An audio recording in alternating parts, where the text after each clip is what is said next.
नमस्कार, मैं धर्मेंद्र सिंह और आप देख रहे हैं जयपुर दर्पण और आज हम आए हैं सांगानेर विधानसभा क्षेत्र के सांगानेर ब्लॉक में और सांगानेर ब्लॉक के नवनिर्वाचित ब्लॉक अध्यक्ष श्री दिनेश व्यास जी के वहाँ। और सबसे पहले मैं दिनेश जी को आपको बहुत-बहुत बधाई देता हूँ, शुभकामनाएँ देता हूँ।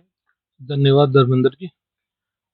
आज दिनेश जी आपको ब्लॉक अध्यक्ष बनाया गया है। इस पे हम कुछ सवाल पूछेंगे और उसका जवाब आपको देना है।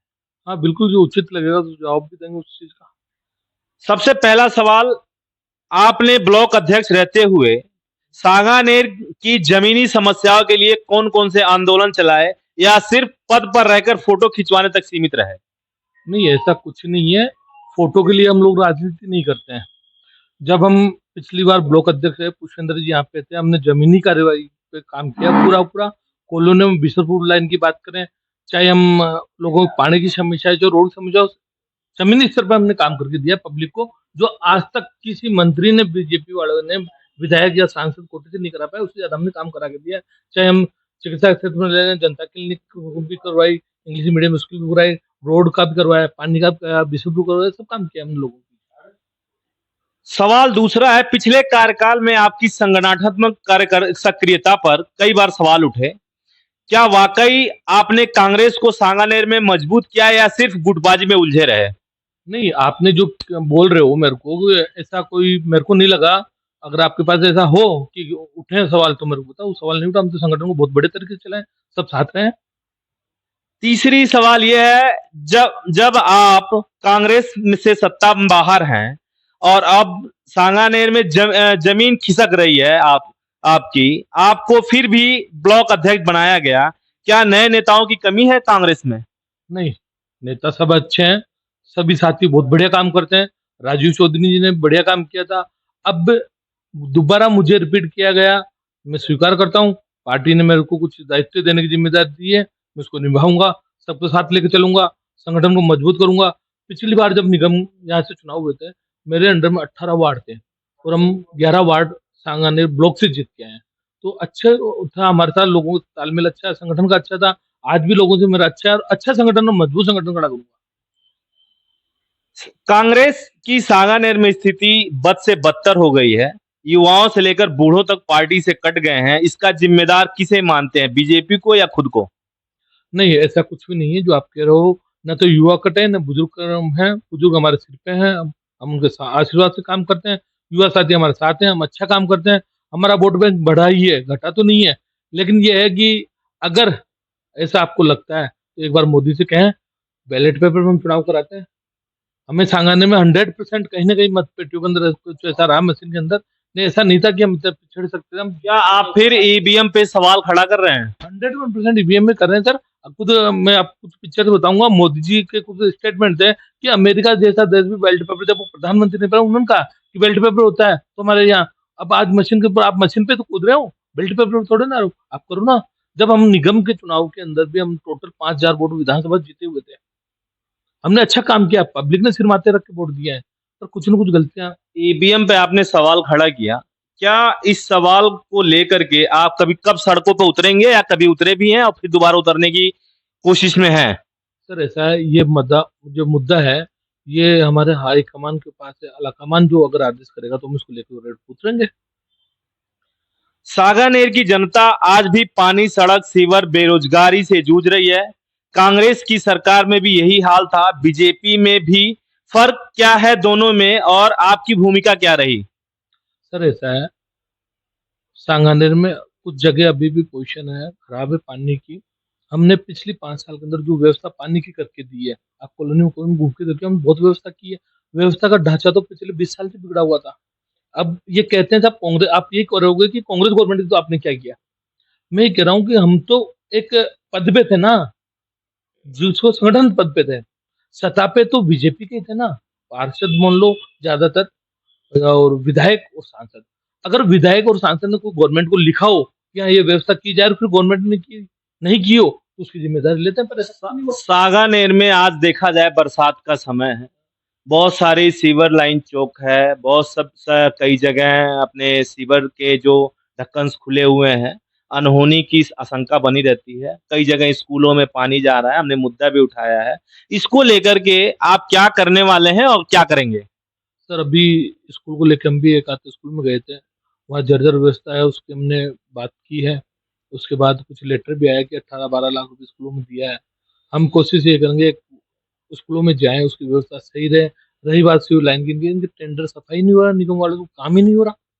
जिम्मेदार निगम अभी आपने कहा कि स्कूलों के लिए भारतीय जनता पार्टी की गवर्नमेंट ने 12 लाख, 18 लाख, 6 लाख, 4 लाख जो भी इन्होंने पैसे पास किए हैं, क्या किसी भी टेंडर को पास कराने में क्या किसी भी वो पैसों को लेकर के किसी काम को लेकर किसी को जान देना पड़ता है? चूंकि जब बच्चों की अभी 7 बच्चों की डेथ हुई है, उसके बाद गवर्नमेंट जगी है। क्या इससे पहले गवर्नमेंट नहीं जगनी चाहिए?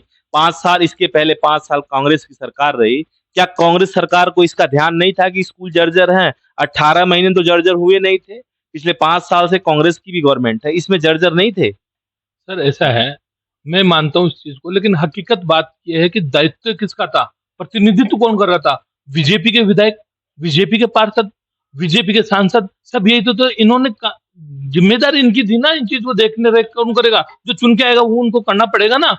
पुष्पेंद्र जी का ही थोड़ा ना था 5 साल घूम घूम के सब जगह देखना। उससे पहले बीजेपी थी, पुष्पेंद्र तो सत्ता में थे ही नहीं, फिर भी उन्होंने अपना दायित्व निभाया, यहाँ से हारे, अपना प्रतिनिधित्व निभाया, हम लोगों को साथ दिया, हम लोगों ने जितना हो सकता हमने काम किया। जहां अगर शिकायत आई है हमारे पास, उसको हमने पूर्ण तरीके से बहुत अच्छी तरह से निभाया। लेकिन अगर जो आज पोजीशन आई है, मैं मानता हूँ घटना घटने के बाद जगते हैं, लेकिन इसके लिए जिम्मेदार वो है जो वोट से चुन करके आए हुए प्रतिनिधि जो है। नहीं, सबसे बड़ा मुद्दा तो ये है, क्या किसी भी रोड को लेके, किसी भी सीवर लाइन को लेके प्रस्ताव पास कराने के लिए लोगों को अपनी जान देनी पड़ेगी? सर यही तो कह रहा हूँ, ये लोगों की गलती थोड़ा ना, जो चुन के आए प्रतिनिधित्व उनकी है। वार्ड पार्षदों की भी है, तो सांसद की भी है, तो विधायक की भी है। और दूसरा ये आज का मुद्दा है, आज अगर कोई सीएम जाता है, कोई मंत्री जाता है, उसके काफिले के साथ एम्बुलेंस होती है, फायर ब्रिगेड होता है, और आज जो है यहाँ पे एक यात्रा चल रही है डिग्गी कल्याण जी का, तो काफी लोग, लाखों लोग इस यात्रा में जा रहे हैं। तो यात्रा में इनके लिए क्या फायर ब्रिगेड जरूरी नहीं है? इनके लिए क्या एम्बुलेंस जरूरी नहीं है? ये पैदल चल रहे हैं, किसी की तबीयत बिगड़ जाए तो ये कहाँ जाएंगे लेके? अगर कहीं अचानक आग लग जाए, जैसे कई जगह इन्होंने क्या है, खाना खिलाने का, प्रसाद बांटने का व्यवस्था कर रखे हैं, सिलेंडर चल रहे हैं, क्या सिलेंडर कहीं फट जाए तो आग कैसे बुझाएंगे? सर आपका ये बिल्कुल अच्छा सवाल है, मैं इससे सहमत हूँ। प्रशासन को उसको देख रेख करनी चाहिए। दुर्घटना कभी भी कह के नहीं होती, अनहोनी कभी भी आ सकती है, किसी को कह के अनहोनी नहीं आएगी। इसकी व्यवस्था वास्तव में जिम्मेदारी है प्रशासन को करनी चाहिए। और सबसे आखिरी सवाल आपसे, क्या सागानेर में जो कांग्रेस की गुटबाजी चल रही थी और आज भी चल रही है, क्या आप इसको समेटेंगे और इसको समेटने के लिए आपकी क्या तैयारी है? नहीं सर, आप जो कह रहे हो सांगानेर में गुटबाजी चल रही है, थी, हो सकता है आपकी नजर में हो, मेरी नजर में नहीं है। हमें आज भी अगर संगठन का कोई काम होता है, हम सब लोग अच्छे इकट्ठे होते हैं, सब बातचीत है, ऐसा कोई गुटबाजी का नहीं है। गुटबाजी होती तो हम वोटों पे यहाँ नहीं पहुंचते, हम 1 लाख वोट के आसपास गए, गुटबाजी से नहीं गए, साथ से गए। कई जगह आज आपके ब्लॉक में 18 ब्लॉक है, आप 18 वार्ड है आपके ब्लॉक के अंदर, इसमें कई जगह कांग्रेस के पार्षद भी हैं, और आपका 99 नंबर एक वो है, वार्ड है, उसकी हालत हमने देखा था, आपने भी देखा होगा, शांति विहार कॉलोनी करके है। वहां आप और हम 10 मिनट खड़ा नहीं हो सकते हैं, और वो वहां की पब्लिक कैसे रह रही? क्या अगर कच्ची बस्ती कहीं है, वहां व्यवस्था नहीं ठीक होना चाहिए, वहां नाली नहीं होनी चाहिए, वहां रोड नहीं होनी चाहिए? जहां छोटे लोग रहते हैं वहां काम नहीं होना चाहिए? क्या बड़े लोगों में या बड़े लोगों की कॉलोनियों में वहां काम होता है, या फिर छोटे लोगों के पास भी आपका काम पहुंचेगा? सर जब हमारे पार्षद यहाँ चुन कर के आए, वहां पे आपने तो आज देखी है, वो स्थिति और भी बेहतर थी, बहुत गंदी थी। काम किया है, जब गवर्नमेंट 3 साल में ये रही, इन्होंने काम किया है। पर अब 2 साल से गवर्नमेंट के ऊपर दायित्व है, इनको बजट नहीं देगा तो काम पार्षद घर से नहीं कराएगा। जिम्मेदारी है, बजट इनके पास आए, और हम भी पार्षदों से बात करें, जितना बजट होगा अच्छा करेंगे। कच्ची बस्तियों के लिए, जो निम्न तबके के लिए है, उनके लिए ज्यादा अच्छा काम करेंगे। अभी कल हम एक 98 नंबर वार्ड है जहां से कांग्रेस का पार्षद है, वहां की स्थिति आप देखेंगे, स्कूल के सामने की है, दर से बदतर है, और जिस स्कूल में बच्चे पढ़ते हैं उसकी बाउंड्री कब गिर जाए पता नहीं है। और दूसरा सबसे बड़ा मुद्दा है कि वो स्कूल तक बच्चे पहुंचे कैसे? क्या वहां का बजट पार्षद खा रहा है या काम करने में असमर्थ है, क्या परेशानी आती है उसको? सर आप कौन सी जगह की बात कर रहे हैं मेरे को थोड़ा? ये गोवर्धन नगर है, वार्ड नंबर 98 में, वहाँ की बात है। सर आपने जो कहा स्कूल कभी भी गिर सकती है, कुछ भी हो सकती है, ये प्राइवेट स्कूल है, गवर्नमेंट नहीं है। एक बात तो प्राइवेट स्कूल वालों को उसका ध्यान रखना होगा। बाकी ठीक है, बारिश के अंदर पानी का भराव ये कुछ होता है, बैठ के उसके लिए बात करें पार्षद साहब से, पार्षद साहब काम करेंगे। स्कूल की गिरने की दिक्कत नहीं है, वहाँ जो रोड है, वो पार्षद बनाए या विधायक बनवाए, कोई भी बनवाए, लेकिन जो स्कूल है वो एक शिक्षा का मंदिर है और शिक्षा के मंदिर में बच्चे पढ़ने जाते हैं और स्कूल तक पहुंच नहीं पा रहे हैं। पार्षद से गुहार लगा रहे हैं, विधायक से गुहार लगा रहे हैं, फिर भी काम नहीं हो रहा है। तो इस पे आप क्या करेंगे? इसमें गवर्नमेंट फेल अभी की 2 साल की। अगर आप कह रहे हो कि विधायक से गुहार लगा रहा है, विधायक तो सीएम बन गया, विधायक है कौन? विधायक तो विधानसभा है। अब पार्षद को तो बजट देंगे तभी पार्षद काम करेगा ना। पार्षद तो बहुत अच्छा आदमी है, पर हमारे यहाँ पे विधायक है ही नहीं ना।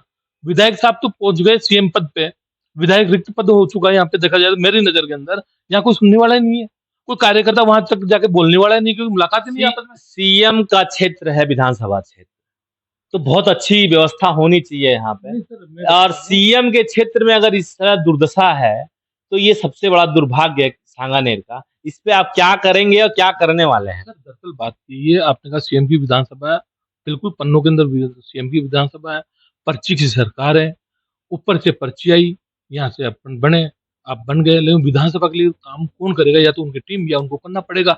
सबसे मेन बात यह है, संविधान का हनन करके सीएम बने, क्योंकि संविधान के अंदर तो ये होता है कि विधानसभा का जो मालिक होता है विधायक मिलकर चुनते हैं। ये तो एक पर्ची से आई हुई सरकार है, तो पर्ची जैसा काम होगा। तो क्या इस पे आप कोई आंदोलन करने वाले हैं? हाँ बिल्कुल, संविधान बचाओ रैली का आंदोलन बहुत जल्दी करने वाला है सांगनेर विधानसभा में।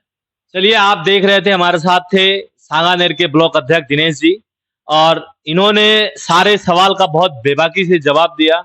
आपको बहुत बहुत धन्यवाद। नमस्कार। और मैं हर्ष के साथ धर्मेंद्र सिंह, नमस्कार।